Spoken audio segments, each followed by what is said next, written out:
Hi there VCEers, welcome back for some more brainy action.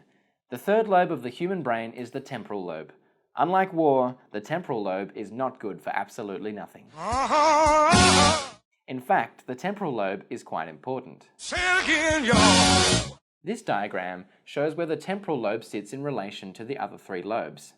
It is behind the frontal lobe, below the parietal lobe, and in front of the occipital lobe. It mainly works with auditory information, that is, what and how we hear. Subsequently, damage to the temporal lobe may result in partial or complete deafness. The left and right temporal lobes, that is, the temporal lobe in the left hemisphere and the temporal lobe in the right hemisphere of the brain, seem to specialize in slightly different areas. The left hemisphere tends to work more with words, whereas the right hemisphere tends to work more with other sounds. Language tends to be a combination of words and sounds, meaning that the temporal lobe is crucial in allowing the understanding of speech. It makes sense then that the Wernicke's area, which seems to allow for comprehension of speech, is located in the temporal lobe.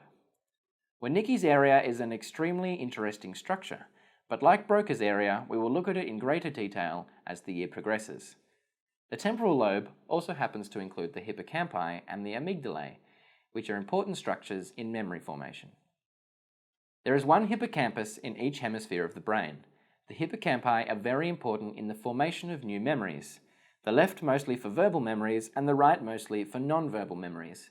Interestingly, the formation of procedural memories, that is, remembering how to do things, seems to be unaffected by the hippocampi. The amygdalae are important in linking those memories to emotions. Damage to the amygdala, for example, could mean that you see a dangerous snake but are not fearful, or can describe a face but cannot recognize that face as a family member. We will look at both the hippocampi and the amygdalae in more detail later on. For now, the most important thing is to remember where they live, the temporal lobe. And that means that damage to the temporal lobe can result in some memory issues. So if we look at this question from the 2013 VCAR exam, we should be able to accurately respond. After his stroke, a patient was unable to recognize his parents' faces, although he could identify their voices. A scan of the patient's brain would most likely indicate damage to which lobe? Given this entire video has been on the temporal lobe, this is probably pretty obvious.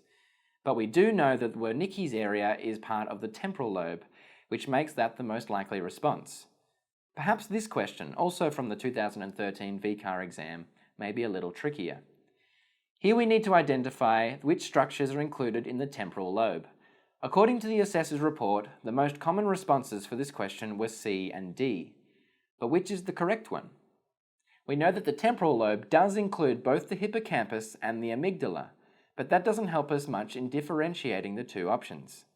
The clincher here is that the hippocampus does not seem to impact procedural memories, which rules out option C. Thus, the correct response is D. In the next video, we will be looking at the fourth and final lobe of the brain, the occipital lobe. Keep working hard and have a psychedelic day.